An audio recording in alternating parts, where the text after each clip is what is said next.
أهلا بكم في قناة فكيرة وفيديو جديد في سلسلة بحثا عن الحب على الإنترنت. السلسلة اللي بدأت على القناة بقالها فترة، وأنصحكم أن انتوا تروحوا تشوفوا السلسلة من أولها. إيه اللي خلاني أصلا أفكر أن أنا أدور على الحب على الإنترنت، قابلت مين وعملت معاه إيه. والنهاردة يا ترى هل الجمال بيأثر على أن الواحد يقدر يلاقي شريك حياته؟ من واقع تجربتي ومشاهداتي لتجارب آخرين. أنا جيت الدنيا طبعا زي كل الناس، وكنت طفلة وبدأت ألاقي إنه أو ألاحظ إن الناس بتتعامل مع الشكل اللي أنا موجودة فيه على إنه يعني مش قد كده. فمثلا وأنا في المدرسة كنت قاعدة مع واحدة زميلتي في الباص، وكان السنة كنا بداية السنة ومنزلين زي جديد، والبنت اللي قدامنا كانت في ثانوي واحنا في ابتدائي، وبصت لنا كده وبصت على زميلتي اللي هي كانت شامية سورية وكان شعرها أصفر وعينيها ملونة، وقالت لها الزي الجديد عليكي زي القمر زي القمر. وبصت عليا وقالت هو على فكرة مش كل البنات لايق عليهم. فحاجات زي دي، حاجات صغيرة كده، بدأت ان انا اكتشف انه يبدو ان الشكل اللي انا موجودة فيه ده لا يعتبر جميل. انا في الكلية مع 2 زمايلي شافوا بنت معدية، زميلي ميل على زميله وقال له شفت البنت دي جمالها هادي ازاي؟ وبعدين بصوا لي هما الاتنين وقالوا طبعا انت يا تريزا جمالك صارخ. طبعا هزار، بيضحكوا، وانا كان لازم اضحك عشان اعمل ان انا مش مهتمة ان انا اكون جميلة. ولكن طبعا بين الحين والاخر كنت بفكر انه انا عايزة اعرف هو انا ممكن احس بايه لو انا جميلة، او لو الناس اللي حواليا شايفيني جميلة. انا شخصيا زي ما قلت في فيديو قبل كده انا شايفة ان انا سو كيوت فيعني بس مش عارفة ليه الناس اللي حواليا مش شايفين كده.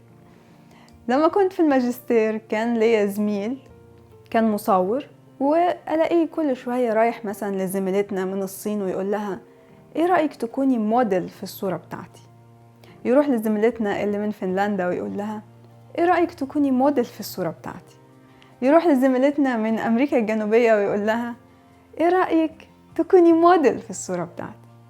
لكن انه يجي ويقول لي يا تريزا ايه رايك تكوني موديل في الصوره بتاعتي، نيفر، ما خطرش في باله، لان هو من لبنان والشكل ده بالنسبه له شكل عادي جدا واقل من العادي كمان. فطبعا مستحيل انه يفكر ان انا اكون موديل في صوره.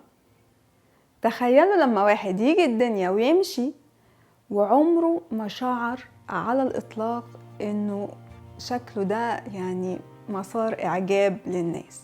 دايما كانوا الناس لما يبصوا لي، او لو واحد مثلا يعني بيتكلم معايا وكده، بفهم منه ان انا طيبة وبنت حلال، ان انا ممكن اكون ام صالحة، لكن ما فيش اللي هو ان انا مثلا جميلة او انه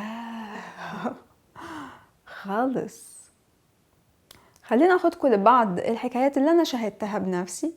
احنا كنا شلة في المدرسة، وكان في الشلة دي بنت أمورة جدا، شعرها مصفر شوية، عينيها عسلي بيضة وخدودها حمرة. وكان معانا في نفس الشلة بنت تانية سمراء، والسمار طبعا في المجتمع اللي أنا فيه بيكون يعني بيقلل من الجمال. فكل ما الواحد يبقى عايز يكون جميل اكتر، كل ما يحاول ان هو يفتح بشرته اكتر، فتلاقي كريمات تفتيح لكن ما فيش كريمات تغميق.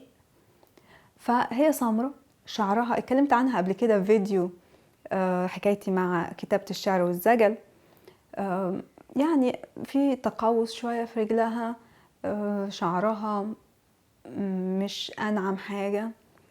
فكنت احيانا ابقى قاعده كده بعد ما طبعا عشت في المجتمع ده وبدات افكر بنفس طريقته، كنت ابص للبنت السمراء واقول دي ما عندهاش فرصه خالص، يعني دي مين ممكن يفكر ان هو يرتبط بيها.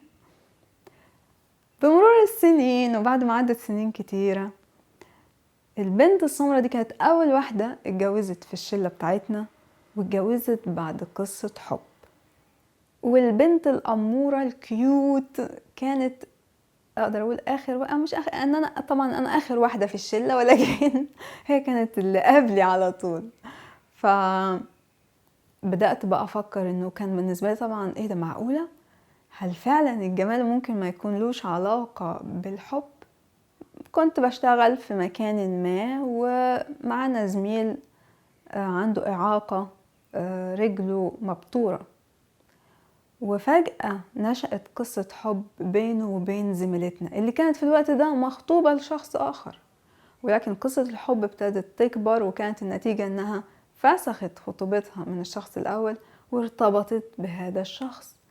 أنا برضو كنت مستغربة جدا، ايه اللي يخليها تفكر مش ان هو جميل او مش جميل، ده كمان ده عنده إعاقة.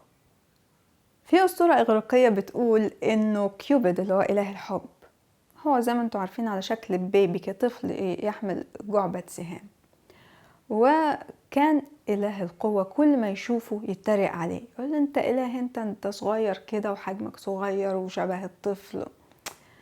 فإله الحب ابتدى يتضايق من إله القوة وراح مصوب سهمه ناحيته وخلاه يحب أقبح واحدة على وجه الأرض، وكان بيبكي عند قدميها عشان ترضى عنه، لأنه سهم حبها أصابه.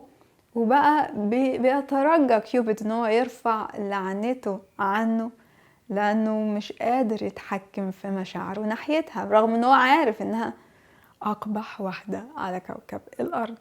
الأسطورة دي طبعا بتبين انه الحب حاجة ممكن تكسر كل المتفق عليه.